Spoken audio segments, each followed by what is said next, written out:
Banyak orang yang tidak faham bahwasanya memberi makan dan minum itu dalam Islam adalah salah satu cara untuk mendapatkan amal jariyah.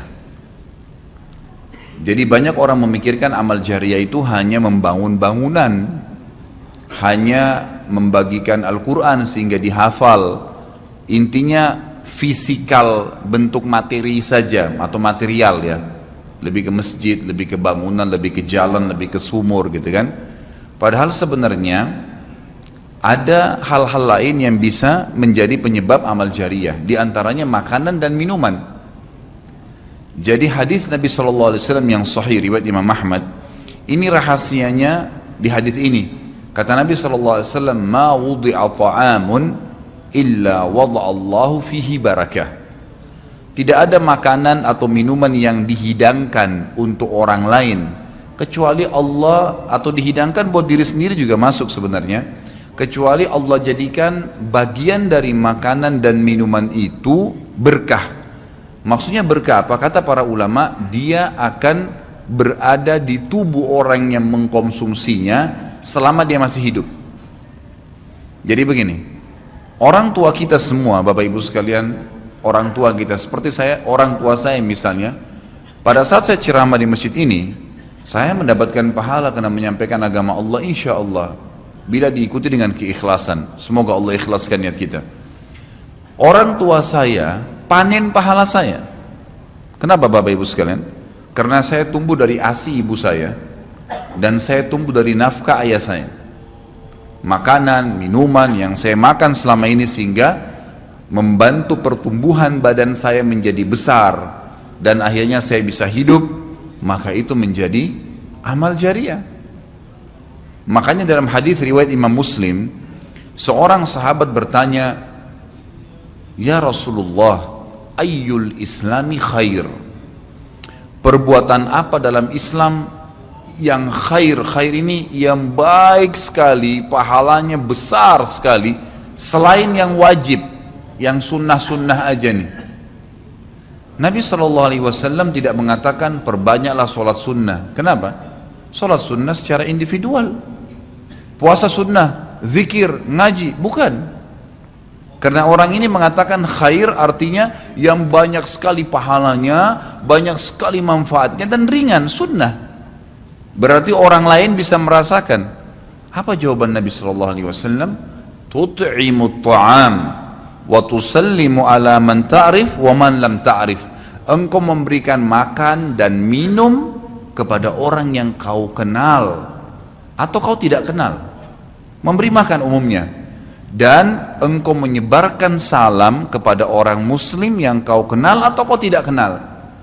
Tapi saksi bahasan kita potongan awal hadis ini, di mana Nabi SAW menjadikan amal yang paling baik, besar pahalanya dalam Islam ternyata memberi makan dan minum orang lain. Kok bisa? Bukankah dalam secara akal kita, kalau kita makan dan minum kan habis gitu kan? Ternyata yang dibuang oleh tubuh itu yang tidak dibutuhkan saja.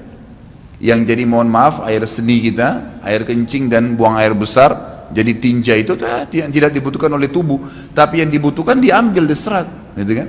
Dia akan menjadi bagian daripada otot-otot, urat-urat yang memang membutuhkan pembaharuan, atau bahkan menjadi bagian daripada darah di tubuh kita dan seterusnya.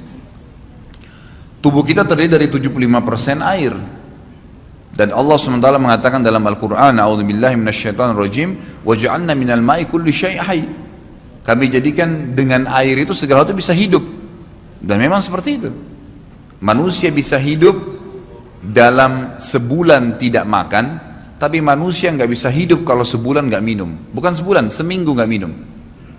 Makanya para sahabat, beberapa riwayat menyebutkan seperti Abi Dzar radhiyallahu anhu, beliau mengatakan waktu beliau datang ke Mekah untuk mencari tahu berita tentang Nabi SAW, saking khawatirnya kalau beliau mengaku mau cari Nabi, karena semua orang yang datang dari luar Mekah mencari Nabi Muhammad SAW waktu zaman di Mekah itu digebukin atau dipukul.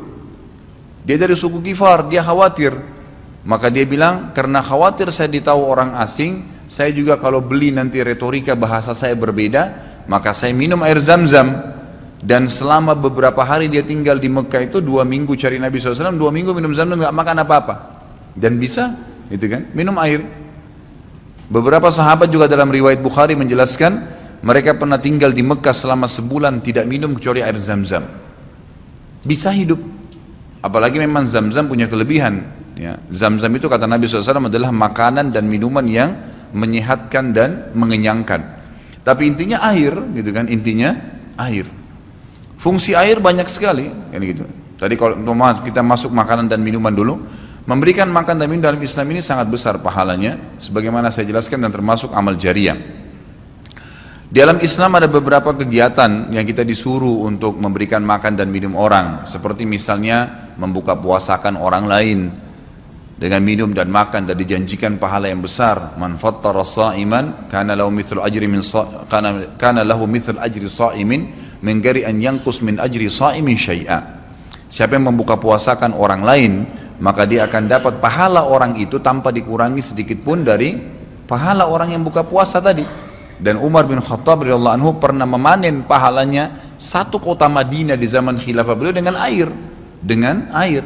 Jadi zaman khilafah beliau di akhir hidupnya, atau maaf, di akhir khilafahnya beliau sempat di akhir Ramadan juga, bukan di akhir khilafah, mohon maaf, di akhir Ramadan, dia salah 1 tahun khilafahnya beliau sempat ingin membuka puasakan orang, sudah mau habis Ramadan, ingin dapat pahala. Waktu itu beliau jadi khalifah, jadi raja, diiklankanlah di Madinah. Ya, dia bilang pada pembantunya, gulamnya, tolong iklankan kalau saya akan buka puasakan orang, ingin cari pahala. Orang semua diiklanin, Amir Mu'minin bin Khattab mengundang buka puasa. Orang-orang pada berbondong-bondong datang. Yang undang siapa? Raja. Yang orang bayangkan ini akan ada kambing bakar, yang akan ada ini, akan ada itu, macam-macam. Raja yang undang, gitu kan. Ternyata Bapak Ibu sekalian, waktu sudah ngumpul semua jemaahnya, masyarakat depan rumah Umar menyuruh membagikan gelas-gelas yang zaman itu memang terbuat dari tanah liat. Kemudian dibagikan satu-satu dan disuruh antri di sumur, gitu kan. Karena memang mereka minumnya di sumur waktu itu, tidak ada sumber air yang lain, gitu kan. Mereka antri di sumur, lalu mereka ambil isi air masing-masing di sumur itu. Antri kemudian sambil duduk.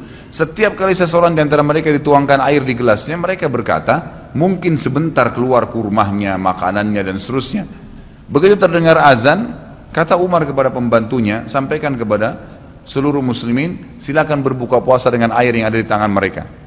Maka dia pun mengatakan, silakan buka puasa, dan selesai segelas air ini, maka selesai buka puasanya Amir Mu'minin, gitu. Orang akhirnya bubar, tapi pada saat itu orang faham Umar bin Khattab ingin mencari pahala orang, gitu kan, ingin mencari pahala saja.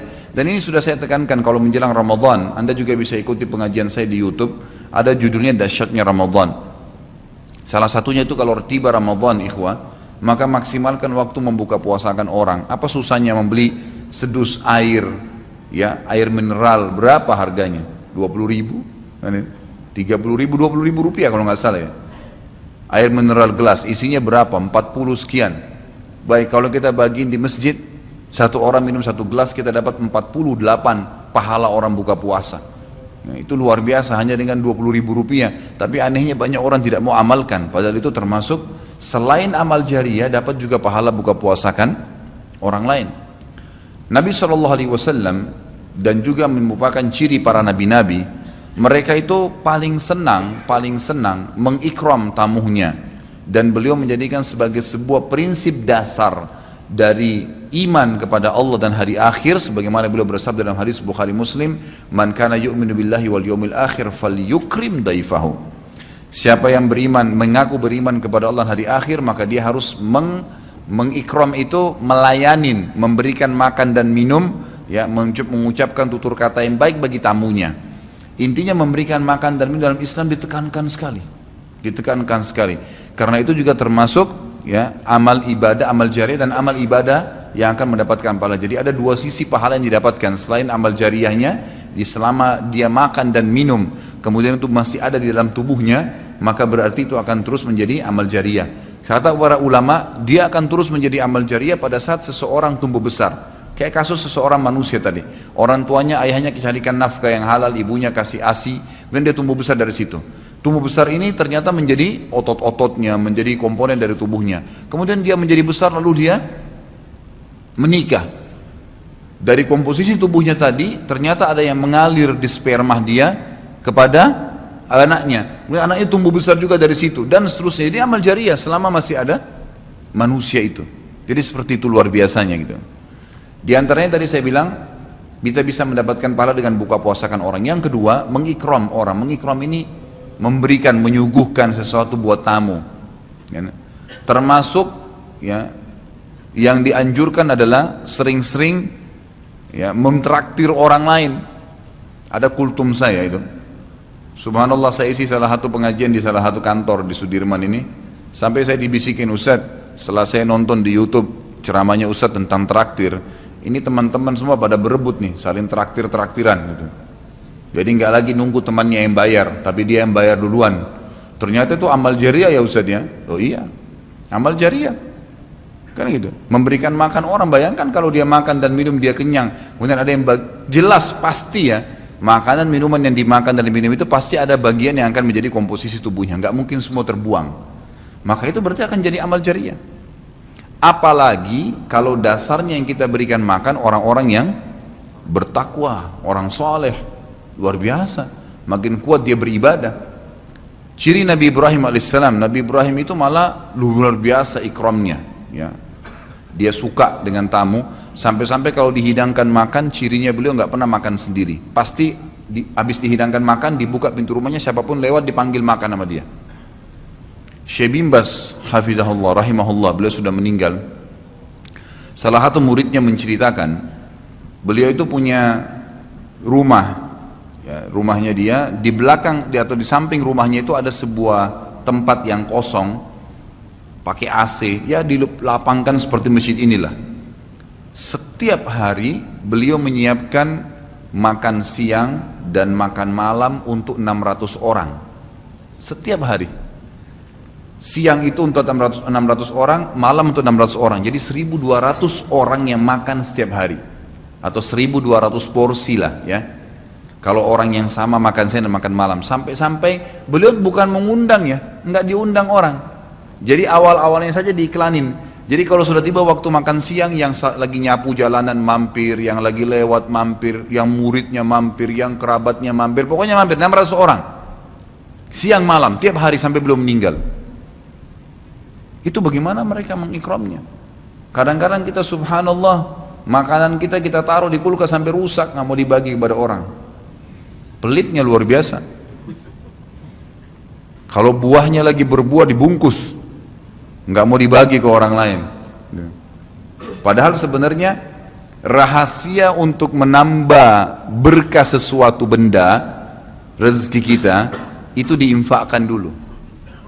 Kata Nabi SAW di dalam hadis Bukhari, Allah SWT berfirman, ya ibna Adam, anfik alaik, wahai anak Adam, infak dulu baru saya infakkan kepadamu. Artinya baru saya bukakan rezeki itu. Kita kalau mau otomatis ya, spontan, begitu dapat makanan, ada makanan terus langsung dibagi. Dibagi langsung pada saat itu. Nih, bagi sama teman misalnya, atau kita porsinya sebagian, atau kita beli bungkus yang lain. Ini saya beli satu bungkus makanan 10.000. Beli satu bungkus yang lain khusus kasih fakir miskin. Sebagai tanda syukur terhadap makanan tadi itu. Langsung diinfakkan. Itu spontanitas, tidak berhenti rezekinya tuh.